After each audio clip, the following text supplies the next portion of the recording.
வணக்கம். தங்கத்தோட விலை இன்னைக்கு ஒரு பவுனுக்கு 1,30,000 ரூபாய்.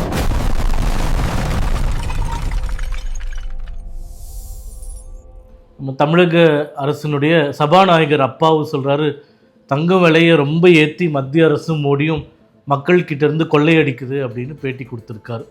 ஒன்றிய அரசுல நிதியமைச்சருங்க இருக்காங்க. இந்த தங்கத்தினுடைய விலை இவ்வளவு வேகமா போகுது, அதை குறைக்க என்ன நடவடிக்கை எடுத்திருக்காங்க சொல்லுங்க. அதாவது ஒரு சபாநாயகராக இருக்கக்கூடியவர் கூட ஒரு அடிப்படை பொருளாதாரம் தெரியல அப்படின்றது மிகுந்த வருத்தத்தக்க ஒரு செயல். அரசியலெல்லாம் கொஞ்சம் ஒதுக்கி வச்சுட்டு உண்மையிலே தங்க விலை ஏறுறதுக்கு என்ன காரணம் அப்படின்னு ஒரு நிமிஷத்தில் நம்ம புரிஞ்சுக்கணுன்னா, உதாரணமாக நீங்கள் ஒரு பெட்ரோல் பங்க் வச்சுருக்கீங்க.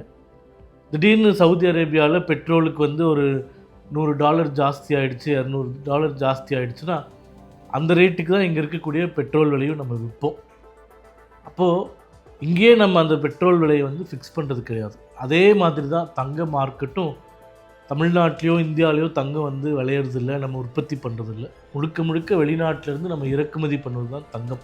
அப்போது இந்த விலையை நிர்ணயம் செய்வது சர்வதேச சந்தைகள், நம்ம நிர்ணயம் செய்வது கிடையாது. இன்னும் எளிமையாக மக்களுக்கு புரிகிற மாதிரி சொல்லணும்னா, உதாரணமாக சென்னையில் ஒரு புயல் வரப்போகுது, கடுமையான மழை, ஒரு வாரம் 10 நாள் வரப்போகுது அப்படின்னா, இந்த அடிப்படை தேவைகளான மெழுகுபத்தி ஆகட்டும், பால் ஆகட்டும், பிஸ்கட் ஆகட்டும், இதனுடைய விலை அதிகமாகும் இல்லைங்களா? இந்த டிமாண்டும் அதிகமாகிறதுனால விலையும் அதிகமாகும் அந்த சமயத்தில். அதே போன்று தான் தங்கத்திற்கும் இப்போ சர்வதேச சந்தையில் நடந்து கொண்டு இருக்கின்றது. இப்போ நடந்துட்டு இருக்க உக்ரைன் போர், அப்புறம் ஈரானில் நடக்கக்கூடிய யுத்தம், இஸ்ரேலில் நடக்கக்கூடிய யுத்தம், இதெல்லாம் நடக்கிறதுனால உலக நாடுகளே முழுக்க முழுக்க ஷேர் மார்க்கெட்டில் பணத்தை போடுறதுக்கு பதிலாக தங்கத்தில் இன்வெஸ்ட் பண்ணிகிட்டு இருக்காங்க. அப்போது குளோபல் டிமாண்ட் ஜாஸ்தி ஆகுது தங்கத்துக்கு, அதனால் விலை ஏறுது. அதே மாதிரி டாலர் ரேட்டும் இதில் ஒரு அளவுகோல்.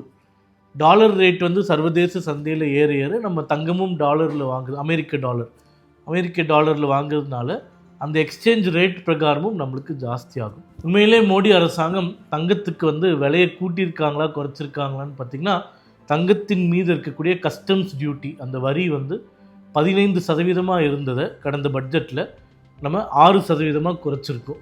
ஒருவேளை இந்த 15லிருந்து 6 குறைக்கப்படாமல் இருந்தால் இன்றைக்கி சர்வதேச விலைப்படி தங்க விலையில் இன்றைக்கி 1,30,000னா அது 1,40,000 50,000 போயிருக்கும் இன்றைக்கி ரேட்டுக்கு.